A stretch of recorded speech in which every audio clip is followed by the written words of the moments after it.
भाई, ये वेबसाइट है ना, इसमें करना क्या है। जैसे आप मान के चलो यहाँ पर आओगे इंस्टेंट वर्क पर, तो डायरेक्ट आपको ये गेट ओटीसी पर भेजेगा।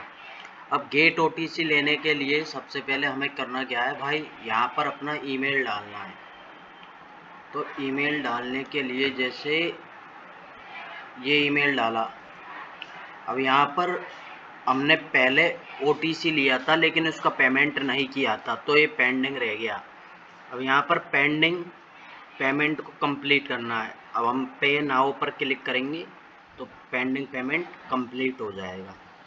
अगर आपकी जीमेल से आपका कोई ऑलरेडी ओटीसी है, ठीक है, जैसे आपका मान के चलो आपकी जीमेल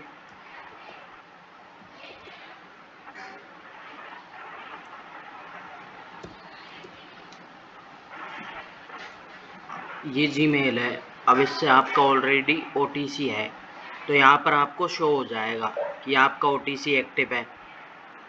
ठीक है, यूज़ दिस वन। अगर किसी भी ओटीसी को आप यूज कर सकते हो अगर एक्टिव है तो, आपने पेमेंट किया है तो। अगर आपने पेमेंट नहीं किया तो आपकी जीमेल से जो भी ओटीसी होगा वो ऐसे पेंडिंग शो होगा। ठीक है, अब जैसे मेरा ओटीसी उस जीमेल से था तो यहाँ से रिन्यू ये यूज दिस ओटीसी करेंगे। अब ये एक्टिव हो गया क्लिक करते ही।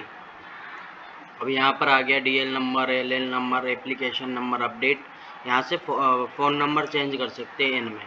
ठीक है, अब यहाँ पर ये ओटीसी अपना एक्टिव दिखा रहा है। अब इसकी ट्रांजैक्शन देखनी है हमें, तो यहाँ पर ट्रांजैक्शन पे क्लिक किया, सर्च ओटीसी पर किया। अब ये पूरी ट्रांजैक्शन शो हो गई। अब जीमेल से हमें देखना है कि इस जीमेल से कितने ओटीसी है, कितने ओटीसी थे जो डिलीट भी हो चुके हैं, एक्सपायर हो चुके हैं। ऑल ओटीसी इस जीमेल से आ जाएंगे। ये इस जीमेल से ओटीसी थे।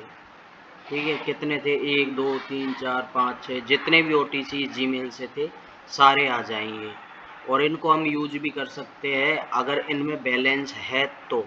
अगर इनमें बैलेंस नहीं है तो इनको यूज नहीं कर सकते। ये डिलीट कर दिए है एडमिन ने। अगर आप इनको दोबारा से एक्टिव करवाना चाहते हो तो एडमिन से कह के ओटीसी दे देना उनको। जैसे ये कॉपी पेस्ट किया, यहाँ से कॉपी किया और एडमिन को दे दिया कि भाई ये वाला ओटीसी एक्टिव कर दो हमारा। ठीक है, इस तरह से कर सकते हैं, या फिर आप नया ओटीसी ले सकते हैं। अगर आपके ओटीसी में बैलेंस कम होगा 15 रुपये से कम, यहाँ पर ये वॉलेट बैलेंस शो हो रहा है, 15 से कम होगा तो आपको डायरेक्ट ये यहाँ पर रिडायरेक्ट करेगा।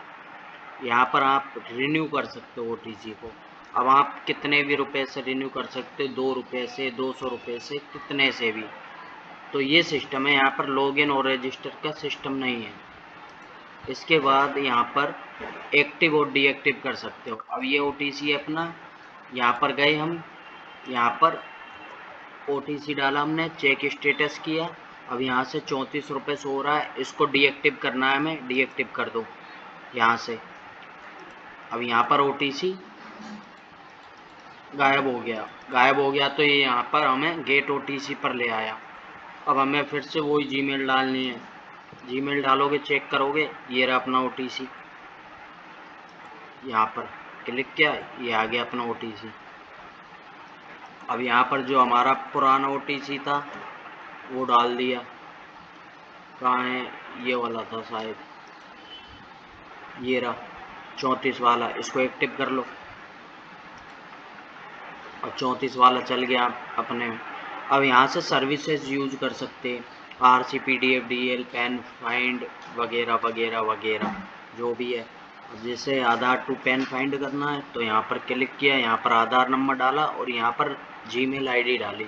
जीमेल आईडी आप कोई सी भी डाल सकते हो जिस जीमेल पर आप भेजना चाहते हो।